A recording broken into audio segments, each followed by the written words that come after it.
What's going on, everyone? This is People's Envoy Updog here with you today, and I'm talking about Omega Sentinel. Yes, Scopely messed up and released her on the wrong day. Kind of funny that the offers came out in the find offers section. See if I can. I can't. That doesn't work on the test server apparently. This is the test server, by the way, so don't be freaked out by my billion gold and my millions of T4s and everything. But I thought I'd show her off and talk about her a little bit. So let's get into abilities first. So I always like to start with her passive, and on turn and each summoned tech ally's turn, she's going to heal herself and all the Orcus allies. And if they are at full health, then she's going to get barrier instead, which is pretty crazy. That's pretty nice. That's like a step up from, like, oh, I don't know, Symbiote Spider-Man did the healing part of this anyway. Ben Riley, what's Scarlet Spider? He did the same kind of thing too with the healing, but adding in the barrier, that's pretty crazy. That's really nice. And then on enemy turn end, you're going to attack the enemy for 150% damage. Now, this is kind of like a Gambit ping, right? Where enemy finishes taking their turn and then they get pinged by her. She also has a 30% chance to revive, so when she's with Scientist Supreme and her, between that, she's going to be reviving, or having a chance to revive quite a bit. Now in raids, if she has 4 or more Orcus allies, then enemies can't gain defense up, which is pretty nice. And then for each summoned tech ally, she's gaining more revive chance. So if there's plenty of bots on the field and she dies, then she's gonna most likely revive. As long as she doesn't have... nothing happens to her with the anti-revive like mechanics and stuff. So like Mephisto, or gets hit by Black Bolt or Kestrel or something like that. And she's lowering barrier on the enemies, max barrier. So all really good stuff going on in her passive. The T4s we'll talk about here in a little bit. I just wanted to go over the abilities first. Now on her ult and her special, she has both of those available on turn 1. So I was looking over, and I think the special is where you want to go with first. If you're manualing, obviously Sim is going to do the ult first.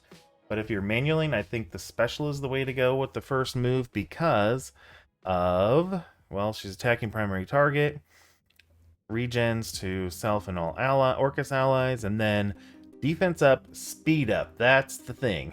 That's the key that I like to see when I'm doing abilities. If you get speed up right at the beginning of the match, then you can just start snowballing and getting more turns than the other side. So that's what I would recommend. Kind of like the Sentinel special I like doing first. Desir pointed that out to me because I hadn't had a chance at the time to test Sentinel, so that's a great move as well to do. So in raids, defense up, and so instead of 1 turn, it's 2 turns for defense up and speed up, and offense up too. So she doesn't give offense up outside of raids, but that's another thing to why you'd want to do the special first. Speed up and offense up, super powerful mechanics there. And heal the team. Why not?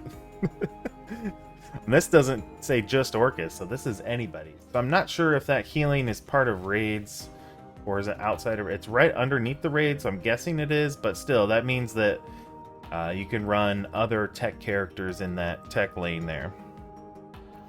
So the ult,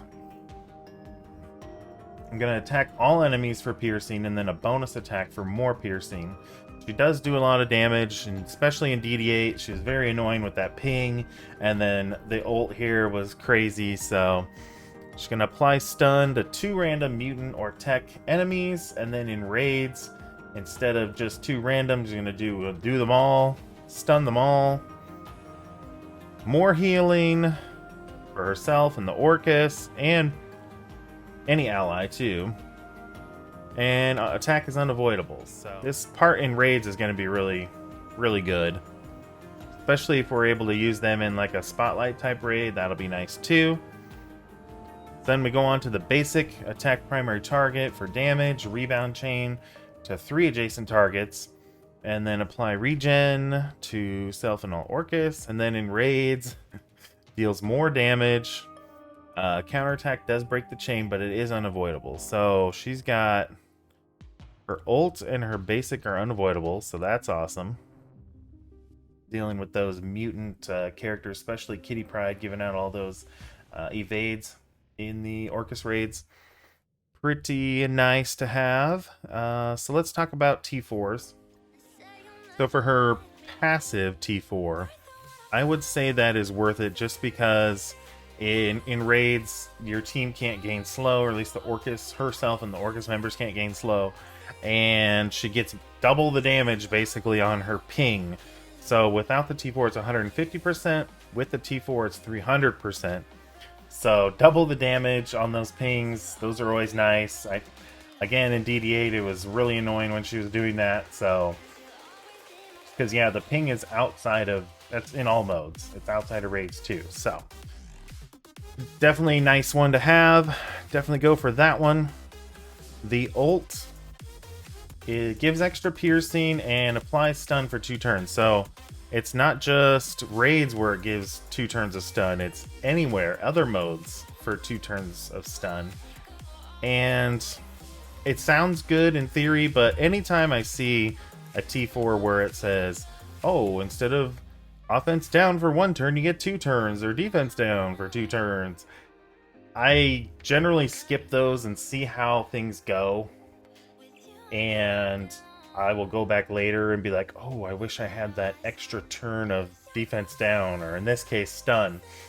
I don't think it's going to be necessary for the raids. It may be necessary later on, but I'm thinking I'm going to skip this one for now, and we'll just see how it goes from there.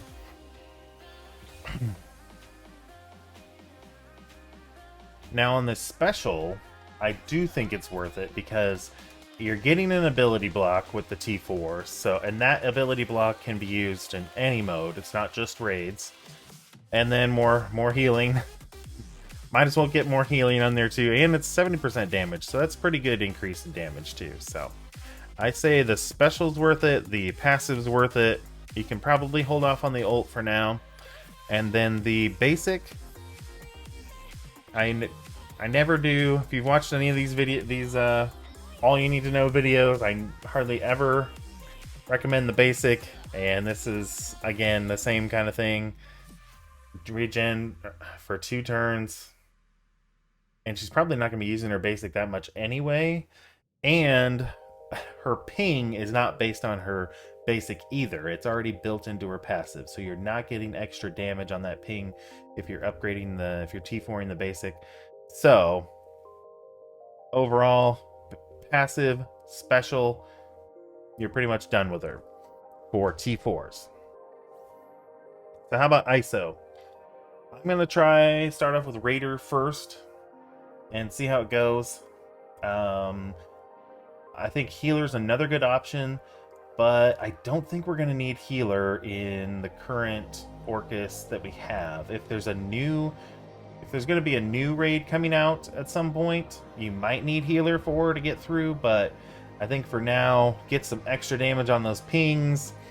I don't think you need the healing because Scientist Supreme is already doing a great job of that anyway.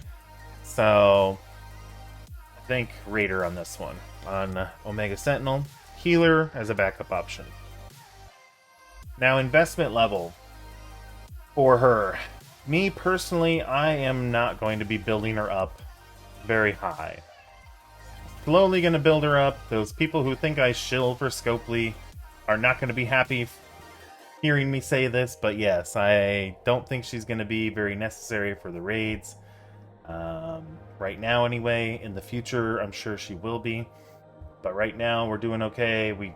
I don't think she's going to be crucial for like Crucible or War or anything, so I'm just going to take my time, build her up slowly, give her that gentle love, and we'll go from there. So yeah, hopefully you found that helpful. I know it's already been a couple days since she's been out, but I do like to do these videos when the characters first come out. And yeah, until next time, make sure you spend those resources wisely, and we will see you around.